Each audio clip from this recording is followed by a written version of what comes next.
સુરતના ભાટીના વિસ્તારમાં આવેલ ખાડી નજીક બાંધી દેવાયેલા ઝૂંપડા 31 તારીખથી તોડવામાં આવી રહ્યા છે. મનપાની ટીમ દ્વારા ઝૂંપડા તોડી નાખતા ગરીબ પરિવારોને રસ્તા પર રહેવાની નોબત આવી પડી છે. ત્યારે આજે સ્થાનિકોએ લિંબાયત ઝોનમાં ઝોનલ ઓફિસર અને મનપા કમિશનરને અરજી કરી વૈકલ્પિક વ્યવસ્થા કરવાની માંગ કરી હતી. સુરત મહાનગરપાલિકા સ્માર્ટ સિટી બનવા તરફ આગળ વધી રહી છે, ત્યારે છેલ્લા ઘણા સમયથી ગેરકાયદે થયેલા દબાણો મહાનગરપાલિકા દ્વારા હટાવવામાં આવી રહ્યા છે. રોડ રસ્તા પર લારીવાળાના દબાણો, ગેરકાયદે બાંધી દીધેલા મકાનો અને ટ્રાફિકને નડતરરૂપ દબાણો હટાવવામાં આવી રહ્યા છે. ત્યારે સુરતના લિંબાયત ઝોનમાં આવેલ ભાટીના વિસ્તારમાં ખાડી કિનારે પંચશીલ નગર આવેલું છે, જ્યાં છેલ્લા ઘણા સમયથી ગરીબ લોકો ઝૂંપડા બાંધી વસવાટ કરી રહ્યા છે. ત્યારે મહાનગરપાલિકા દ્વારા 31 તારીખથી ઝૂંપડાઓ તોડી પાડવામાં આવ્યા છે. મહાનગરપાલિકા દ્વારા અડધા ઝૂંપડા તોડવાનું કહી આખા ઝૂંપડા તોડી નખાયા હોવાનો આક્ષેપ સ્થાનિકોએ કર્યો હતો. સ્થાનિકોએ મીડિયા સમક્ષ જણાવ્યું હતું કે મહાનગરપાલિકા ઝૂંપડા તોડે એમાં અમને વાંધો નથી, પણ અમને ઘરના બદલામાં ઘર આપે. આમ અચાનક અમારા ઘર તોડી નાખતા અમને ક્યાં રહેવું એ પણ સમજ પડતું નથી.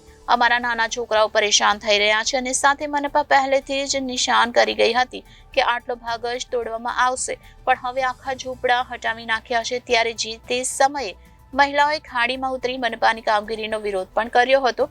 ત્યારે આજે લિંબાયત ઝોનમાં રહીશો ઉમટી પડ્યા હતા અને ઝોનલ ચીફ ઓફિસર અને મનપા કમિશનરને અરજી આપી વૈકલ્પિક વ્યવસ્થા કરવાની માંગ કરી હતી. સ્થાનિકોને આવાસમાં ઘર આપવાની માંગ આગેવાનોએ કરી હતી. આ આંગણા ટીપી 7ની અંદર ફાઇનલ પ્લોટ નંબર 184 પર પંચશીલ નગર વસાહત છે, ઉમિયા માતા મંદિરની પાછળ. કોયલી ખાડી કિનારે આવેલી છે.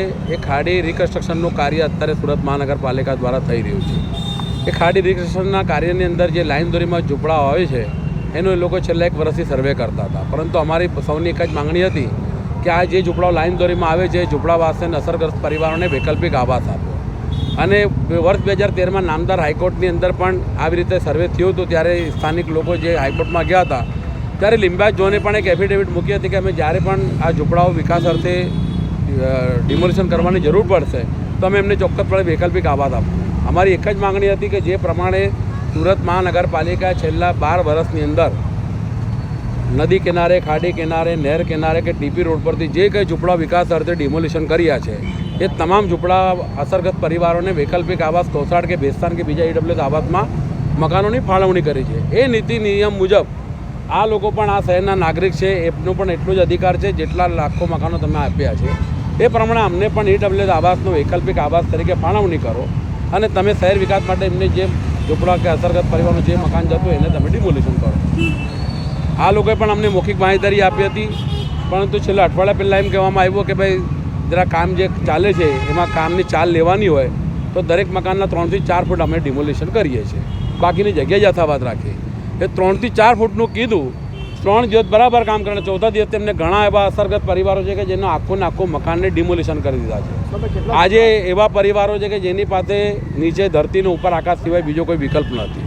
એટલે આવો અમાનવીય અત્યાચાર સુરત મહાનગરપાલિકાના લિંબાયત ઝોન દ્વારા કરવામાં આવ્યો છે. એની સામે સ્થાનિક લોકોને રોષ છે, સ્થાનિક આગેવાનોને રોષ છે. અને આજે ઝોનલ ચીફ અને ઝોનલ અધિકારીને મુદ્દા પર રજૂઆત કરાવવા છે કે તમે આ લોકોને તાત્કાલિક વૈકલ્પિક આવાસની ફાળવણી કરો, કાં તો તમારું જે કંઈ કાર્ય છે એને સ્થગિત કરો.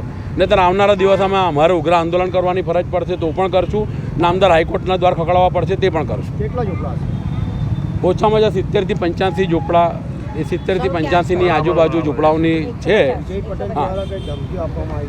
એ ઘણા મહિલાઓ કીધું ને ઘણા આગેવાનો પણ કીધું કે જે કંઈ અધિકારી આવતા હતા એમને ધમકીભરી ભાષામાં વાત કરી. હું મહાનગરપાલિકાના દરેક અધિકારીને એટલું કહું છું કે તમે જનતાના સેવક છો, તમે સુરત મહાનગરપાલિકાના કર્મચારી છો, કોઈ ગેંગસ્ટર નથી. એટલે તમારે આ બી ભાષાકીય અભદ્ર ભાષા નહીં ઉપયોગ કરવાનો. અને ખાસ કરીને મહિલાઓનું માન સન્માન જળવાય એવી હું અપીલ કરું છું. નહીં થાય તો મહિલાઓ પણ આવનારા દિવસોમાં સુરત મહાનગરપાલિકાના કર્મચારીઓની સામે કાયદેસરની કાર્યવાહી કરતા ખચકાશે નહીં.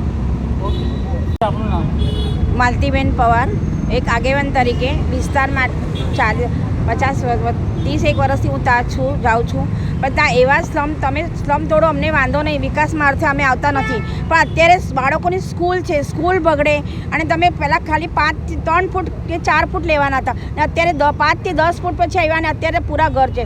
પૂરા ઘર તોડો છો તો બી એમનું ફોર્મ નહીં ભરાતું. એવા લોકો ક્યાં જશે? એમને ઘર બી નહીં મળે.